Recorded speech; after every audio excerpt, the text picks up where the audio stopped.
नमस्कार और आदाब दोस्तों, मेरा नाम है शहजाद अहमद और आप देख रहे हैं learn with Shahzad YouTube channel. तो कैसे हैं आप लोग? उम्मीद करता हूं कि आप लोग बहुत अच्छे होंगे और अपनी तैयारी बहुत अच्छे से कर रहे होंगे।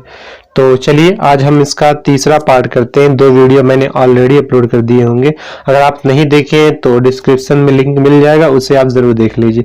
तो चलिए आज का वीडियो शुरू करते हैं। तो देखिए हमारा पहला क्वेश्चन है, चाय के उत्पादन के लिए सबसे अच्छी मिट्टी कौन सी? यानी चाय का उत्पादन करना चाहते हैं, चाय को बोना चाहते हैं ना, तो कौन सी मिट्टी सबसे बढ़िया होगी? काली मिट्टी बढ़िया होगी, लैटेराइट मिट्टी बढ़िया होगी कि दोमट मिट्टी बढ़िया होगी कि पीली मिट्टी बढ़िया होगी? तो आप बताइए कौन सी मिट्टी अच्छा होगा चाय के लिए।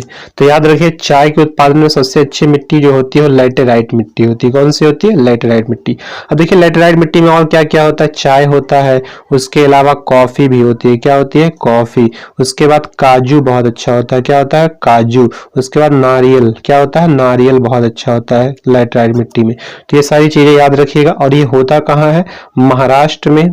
कहाँ पे? महाराष्ट्र में, वेस्ट बंगाल में, वेस्ट बंगाल में और आंध्र प्रदेश में। किसमें? आंध्र प्रदेश में ये जगह होता है। महाराष्ट्र में, वेस्ट बंगाल में, आंध्र प्रदेश में ये होता है। तो चलिए काली मिट्टी के बारे में थोड़ा सा जान लीजिए। देखिए काली मिट्टी, अब काली मिट्टी में होता क्या है? गेहूं होता है। क्या होता है? गेहूं, ज्वार,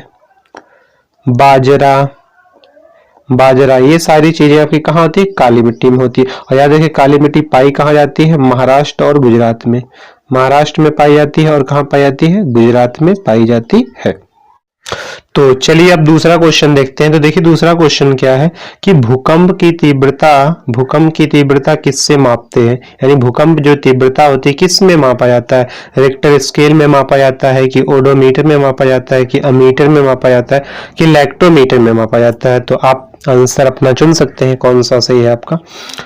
तो देखिए भूकंप की तीव्रता जानने से पहले जान लीजिए कि देखिए रिक्टर भूकंप की तीव्रता किसमें मापते हैं? तो याद रखिए आपका सही आंसर क्या होगा? रिक्टर स्केल में। यानी भूकंप जो आता है ना उसको रिक्टर स्केल में मापा जाता है कि कितनी तीव्रता का आया, 7 आया कि 6.9 आया है, जो भी आता है रिक्टर स्केल में मापते हैं। अब देखिए ओडोमीटर में क्या मापते हैं? पहिए द्वारा चली गई दूरी, पहिए द्वारा चली दूरी, यानी जो पहिया होता है ना गाड़ी, उसके द्वारा जितनी दूरी चली जाती है उसको मापने के लिए क्या यूज करते हैं? ओडोमीटर। ठीक है। अब देखिए आपका तीसरा है अमीटर। अमीटर याद रखिएगा विद्युत धारा को मापा जाता है। किसको मापा जाता है? विद्युत धारा, यानी इलेक्ट्रिक करंट को मापा जाता है। इलेक्ट्रिक करंट को किसमें मापा जाता है? अमीटर में। और देखिए चौथा है आपका लैक्टोमीटर। याद रखिए दूध की शुद्धता को मापा जाता है, दूध की शुद्धता को, यानी कोई दूध जो है आपका ना कितना शुद्ध है आप नापना चाहते हैं तो किसमें मापेंगे? लैक्टोमीटर में मापेंगे। तो आपका सही आंसर क्या होगा? भूकंप की तीव्रता को किसमें मापा जाता है? रिक्टर स्केल में। तो आपका ए ऑप्शन सही हो जाएगा।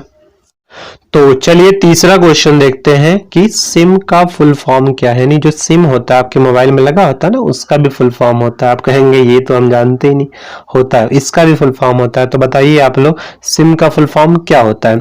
सिंपल इजी मेमोरी होता है कि सब्सक्राइबर आइडेंटिटी मॉडिफाइड होता है कि सब्सक्राइबर आइडेंटिटी मॉड्यूल होता है कि सिंपल इन्वेस्टमेंट मैनेजर होता है? तो बताइए चारों में आपका कौन सा सही है? तो याद रखिए सिम का फुल फॉर्म जो होता है सब्सक्राइबर आइडेंटिटी मॉड्यूल। तीसरा वाला जो आपका ऑप्शन है वो सही है, सब्सक्राइबर आइडेंटिटी मॉड्यूल। अब देखिए पिन कभी कभी पूछ लेता है कि पिन का फुल फॉर्म बताइए। किसका? पिन का, PIN कहते हैं ना, पिन नंबर बताइए। तो इसका होता है पोस्टल इंडेक्स नंबर। क्या होता है? Postal index number, postal index number. याद रखिए पिन का फुल फॉर्म क्या होता है?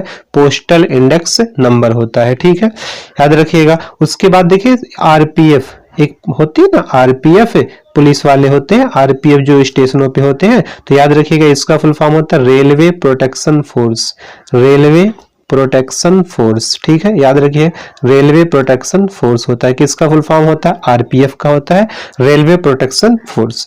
तो आपका इसका आंसर क्या सही होगा? सिम का फुल फॉर्म होता है सब्सक्राइबर आइडेंटिटी मॉड्यूल।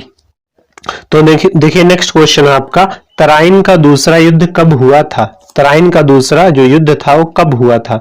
तो देखिए इसका आंसर क्या होगा, चार ऑप्शन दिए हैं 1190 में कि 1191, 92, 93।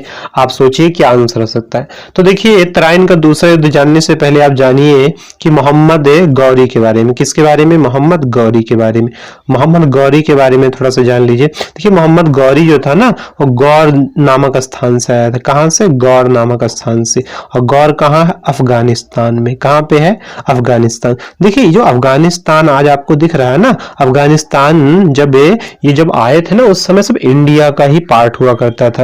यानी सब क्या था, इंडिया ही था। जैसे पाकिस्तान हो गया, अफगानिस्तान हो गया, बांग्लादेश हो गया, ये सब एक देश हुआ करता था, पूरा इंडिया ही पार्ट हुआ। अब तो बाद में जाके अलग हो गए ना। तो पहले भारत समझ लीजिए, भारत का ही पार्ट था अफगानिस्तान, तो यही से दिल्ली की गद्दी पर कब्जा करने के लिए आया था।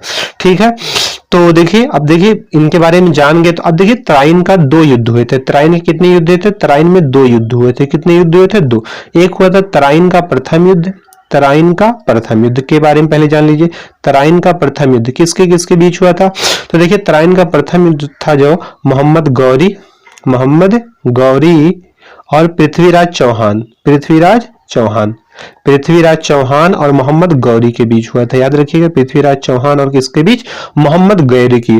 कब हुआ था, 1191 ईस्वी में। कब, प्रथम युद्ध याद रखिएगा 1191 ईस्वी में मोहम्मद गौरी और पृथ्वीराज चौहान के बीच हुआ था। और जिसमें याद रखिए तराइन के प्रथम युद्ध में मोहम्मद गौरी हार जाते हैं। कौन, मोहम्मद गौरी हार जाते हैं और जो पृथ्वीराज चौहान है वो जीत जाते हैं। गौरी की हार हो जाती है। याद रखिए गौरी की क्या होती है, हार हो जाती है। ठीक है, और कौन जीतते हैं, पृथ्वीराज चौहान जीत जाते हैं। लेकिन और फिर वो मतलब है जो आपके मोहम्मद गौरी वो छोड़ के क्या होते हैं, चले जाते हैं और फिर एक साल तैयारी करते हैं। यानी दोबारा युद्ध की तैयारी करके दोबारा वापस लौट के आते हैं। कब, 1192 ईस्वी में। 1192 ईस्वी में हार जाते हैं ना तराइन के प्रथम युद्ध में, तो दूसरा युद्ध करने के लिए आते हैं। तो याद रखिए तराइन का दूसरा युद्ध कब होता है, 1192 ईस्वी में। तो आपका आंसर क्या हो जाएगा, तीसरा वाला ऑप्शन सही हो जाएगा। अब देखिए 1192 ईस्वी में इन्हीं के बीच हुआ था, गौरी के बीच, मोहम्मद गौरी और पृथ्वीराज चौहान के बीच। किसके बीच, पृथ्वीराज चौहान और मोहम्मद गौरी के बीच हुआ था। और याद रखिए इस युद्ध में मोहम्मद गौरी की विजय होती है, पृथ्वीराज चौहान क्या होते हैं, हार जाते हैं। तो याद रखिएगा प्रथम युद्ध में पृथ्वीराज जीतते हैं, दूसरे में गौरी जीतते हैं। और इसके बाद ही भारत में मुस्लिम साम्राज्य की स्थापना हो जाती है। तो चलिए आपका नेक्स्ट क्वेश्चन है, देखिए पांचवा क्वेश्चन है, सबसे प्राचीन वेद कौन सा है। सबसे प्राचीन वेद कौन सा है, ये क्वेश्चन आपका है।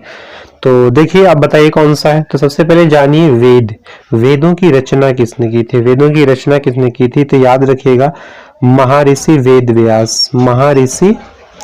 महर्षि वेद व्यास कौन थे, महर्षि वेद व्यास थे। ठीक है, आपसे कोई पूछे बताइए वेदों की रचना किसने की, तो बताइएगा महर्षि वेद व्यास, कृष्ण द्वैपायन वेद व्यास इनका पूरा नाम था।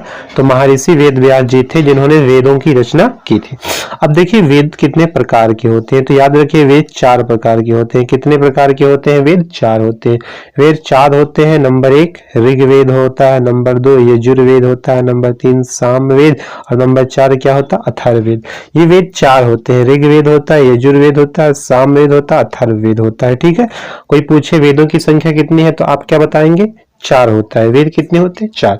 और पूछे सबसे प्राचीन वेद कौन सा, सबसे प्राचीन वेद आपका है ऋग्वेद। कौन सा है, सबसे प्राचीन है, सबसे पुराना है, सबसे पुराना कौन सा वेद है, ऋग्वेद है। और आपसे कोई पूछे सबसे नया कौन सा है, सबसे नया कौन सा है, तो आप बताएंगे सबसे नया अथर्ववेद है। कौन है, अथर्ववेद सबसे नया है। क्या है, सबसे नया है। ठीक है, सबसे पुराना है ऋग्वेद और सबसे नया कौन सा, अथर्ववेद। ठीक है, अब देखिए एक इसमें क्या है, तो अगर कहें भारतीय संगीत का कौन सा वेद है, जिसमें संगीत के बारे में, इंडियन म्यूजिक के बारे में बताया गया, वो है आपका सामवेद। भारतीय संगीत का जनक कौन सा वेद कहा जाता है, सामवेद को कहा जाता है। किसको कहा जाता है, सामवेद को। और देखिए ऋग्वेद में क्या है, ऋग्वेद में जो उसमें जो ऋग्वेद था आपका, मंत्र उच्चारण के बारे में सब बताया गया है।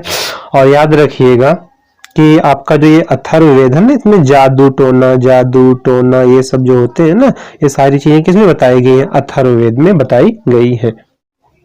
तो चलिए देखिए नेक्स्ट क्वेश्चन आपका छठा क्वेश्चन है, पंडित रविशंकर का संबंध किससे, यानी जो पंडित रविशंकर जी थे उनका संबंध किससे है इन चारों में, शहनाई से है कि सितार से है कि संतूर से है कि तबला से।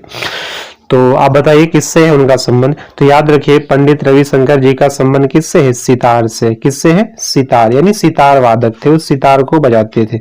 अब देखिए शहनाई से कौन संबंधित है, तो इनका याद रखिए बहुत ही फेमस है बिस्मिल्लाह खान। कौन है, बिस्मिल्लाह खान। बिस्मिल्लाह खान जी थे वो शहनाई वादक थे। क्या थे, शहनाई वादक।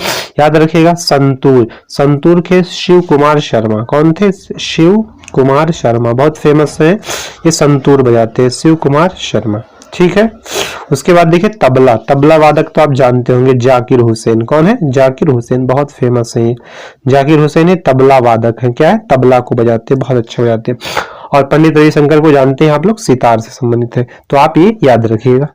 तो चलिए आपका नेक्स्ट क्वेश्चन है कि कथकली जो है, कथकली जो आपका नृत्य है ना, शास्त्रीय नृत्य, क्लासिकल डांस है, किस राज्य से संबंधित है, यानी किस राज्य में ये सबसे ज्यादा होता है, किस राज्य में ज्यादा ये होता है। ठीक है। तो कथकली किस राज्य से, किस राज्य का शास्त्रीय नृत्य है। तो आपको पता है कथकली किस राज्य का है, तो याद रखिए कथकली किस राज्य का है, केरल का है। कहाँ का है, केरल राज्य का क्या है, शास्त्रीय नृत्य का है। तो आप याद रखिएगा केरल का एक और शास्त्रीय नृत्य है, केरल का एक शास्त्रीय जो नृत्य है उसका नाम है आपका मोहिनी अट्टम। क्या नाम है, मोहिनी अट्टम। मोहिनी अट्टम भी कहाँ का है, केरल का है, और कथकली भी केरल का है। दोनों बहुत इंपॉर्टेंट है, याद रखिएगा। अब उत्तर प्रदेश का देखिए, उत्तर प्रदेश का कथक है। क्या है, कथक। देखिए कथकली है ये, कथकली केरल का है, और कथक कहाँ का है, उत्तर प्रदेश का है। तो याद रखिएगा।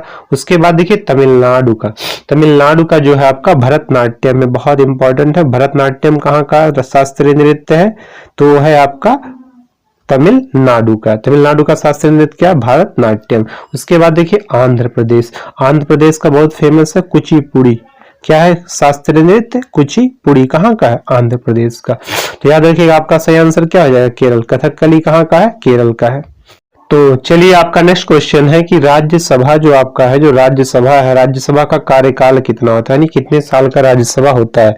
तो देखिए राज्यसभा आपको पता है कि पहले लोकसभा जान लीजिए, लोकसभा कितने साल का होता है, लोकसभा यानी जो चुनाव होता है, जो प्रधानमंत्री के लिए चुनते हैं ना लोग, उसे लोकसभा कहते हैं। 5 वर्ष का होता है, कितना, 5 साल का होता है। तो लोकसभा कितने साल का होता है, 5 साल का। और लोकसभा अगर आपको चुनाव लड़ना है ना, तो कम से कम आपको 25 वर्ष का होना चाहिए। अगर आप 25 साल के हैं ना, आप पे कोई केस उस टाइप का दर्ज नहीं, आप किसी का बैंक नहीं हड़पे है ना, तो आप लड़ सकते हैं। कितने पे, 25 साल पे लड़ सकते हैं। 5 साल के लिए आप चुने जाएंगे। ठीक है। तो लोकसभा कितने का होता है, 5 साल का, जनता डायरेक्टली आपको चुनेगी। ठीक है।